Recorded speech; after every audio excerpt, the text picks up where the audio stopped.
Actually, USC is right up next. Yeah. So SC 11-2 last year. I know you saying Carter's 13 games. They lost the Big 12 championship to Utah. 8-1 in the conference. Lost the Cotton Bowl to Tulane. Tulane was a really good Group of 5 school last year. Shout out Clayton Tune and Tajay Spears. Sharp. Not Sharp. Tajay Spears. Excuse me. I was right. From that, we go to Caleb Williams returns, the reigning Heisman winner. Lost Jordan Addison to the NFL. Lost Travis Dye, the USC guy from Oregon, to the NFL, which y'all seen at the Hall of Fame game, play for the Jets. Dorian Singer, as mentioned, transfers in from Arizona. Marshawn Lloyd transfers in from my secondary school, South Carolina University. I've explained it. If you have any questions, I'm not re-explaining it. Traquan Fagans transfers in from Bama, cornerback. They have 14 starters return, 6 on offense, 8 on defense. Also have that Mario Williams, wide receiver, returns. And Brendan Rice, son of Jerry Rice, returns at wide receiver as well. They had the 64th scoring defense, 3rd scoring offense, 3rd in total offense, 3rd in passing offense, 1st in turnover margin, and 3rd in INTs takeaways, which was crazy. They were bending, don't I wouldn't say they weren't bending, don't break, but they could turn you over. Jay, give me something about Southern California. I think the only thing holding Southern California back is Lincoln Riley, surprisingly. And what I mean by that is, I understand the schools he's been at, but every single school he's been at has been pedestrian at best on defense. Okay, I see. Okay, I can get you now. You had me lost, but I'm back with you. I think I think me and you both agree that Caleb Williams is obviously the best player in this conference. I think that he has a very good shot of winning the Heisman for a second straight time. But there's always going to be a cap on this team, in my opinion, because of the defense. Because it's very hard, as we've seen on several. I mean, as we've seen, look at Oregon. It's very hard winning shootout after shootout after shootout. Because you're going to get a team, i.e. Utah last year, that can play shootout right with you and can get the big stops when they need it. I understand that Caleb Williams was hurt, but it is what it is. They got to him to get him. Yes. So I think that Lincoln, and don't hear me, Lincoln Riley is a great coach. We know how many people he's pretty much pipelined to the Heisman, let alone get them drafted. But I think until Lincoln Riley really and this USC team really focuses on the defense side of the ball. Now, I know you said the turnovers, but I think a lot of those turnovers were they're just playing quarterbacks, just making dumb decisions. They had some good defensive players, but until you focus on the defense, there's always going to be a cap, in my opinion, no matter how good offensively you are. Because I think that they probably, outside of maybe Oregon, I think they're probably the best offense in the league. Or in the conference. They were by far. I would say by far, but they were the best offense in the conference. But it's like, does it matter when you said they lost to Tulane? I was watching that game.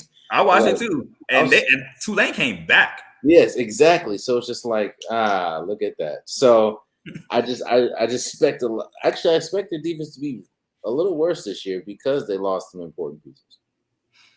I don't know what to think of this defense next year. I'm more of I gotta see it end of the spectrum for this defense. Like you said, Lincoln Riley isn't exactly known for bringing in major defensive talent. So I just got to see it. We'll hop right into it. SC had the 7th overall recruiting class. That's one thing Lincoln Riley will do in his staff. They will recruit. As you can see, they brought over, like I said, they brought over Addison from Pitt, and Pitt fans were crying about that last year. Before the season, last year's season. And, he brought up Caleb Williams, who he previously recruited at Oklahoma. So Mario Williams as well. So he's a great recruiter. First game of the season versus San Jose State, W. Big W. Big W. Then we go to Nevada, W. Big W. From Nevada, we go to Stanford, W. W. From Stanford, we go to at Arizona State, W. W. From Arizona State, we go to at Colorado, W. W. From Colorado, we go to Arizona, W. W. But that's going to be a close game. I think that's going to be a shootout. I don't know. From Arizona, we go to at Notre Dame. Now, this is going to be a close game, and this was a toss-up. I had as a W, but it's a toss-up. I have this as a W because Notre Dame plays better defense now, or I think they're going to play better defense this year. I know that, again, that's Caleb Williams, and we know how spotty their defense as far as Notre Dame was last year. But I got them losing to Notre Dame. I think that this is a team that can also go toe to toe with you scoring, at least with the personnel that they have. So I have Notre Dame winning this game. I'm not mad at Notre Dame. You having Notre Dame winning because Sam Hartman is now at Notre Dame, and Sam Hartman to me is, I don't know about top 5. Yeah, I say about top 5 quarterback in the country. So I'm not mad at you having Notre Dame winning. I have SC winning because Caleb Williams has been in big games. This is a big game, so I don't think he's going to get affected by the lights. I've seen Sam Hartman get affected by the lights against Louisville, so I'm gonna stick with SC. I also seen him lose to Pitt badly in the ACC championship. So from Notre Dame, we're gonna go to Utah. Utah, that's a W in my opinion. I think that's a W. That's a revenge game. Yeah. I'm gonna get him a W there, and especially after what I know Caleb Williams started it at first with the F Utah nail polish, but then they went crazy with that at the post game after that Pac-12 championship game. So they did. So I think Caleb Williams gonna come out gunning that game. Yeah. From Utah, we go to at Cal. I have this as a W. Then we go to Washington, another shootout of a game, but I'm gonna give SC the W. At SC. I'm gonna give them an L because they're at Washington. No, it's at SC. Oh, I'm sorry, at SC. But I think they're gonna lose this game because I just think, even though neither one of them played that much defense, I do think that it's gonna come to maybe 1 or 2 defensive stops, and I think Washington can get that. Not mad at that.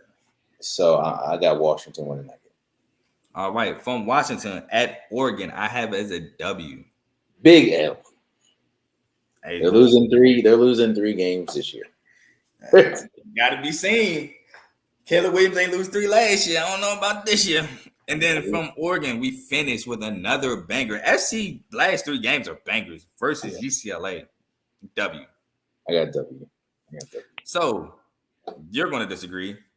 I have SC finishing 12-0, 9-0 in conference play, going to the Pac-12 championship to play to be determined. I got them losing 3 games.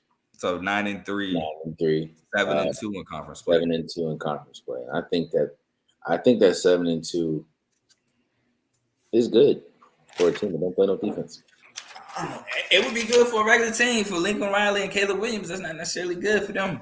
Yeah.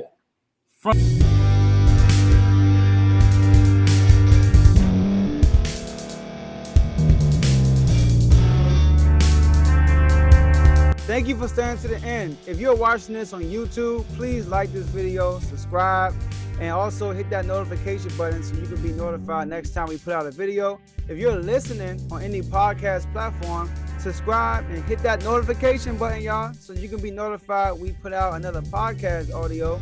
And last but not least, hit that share button. No matter what you're listening to or watching it, hit that share button and send it to somebody that you know that would love to watch this episode you just listened to. So once again, thank you for staying to the end, and we'll see y'all in the next episode.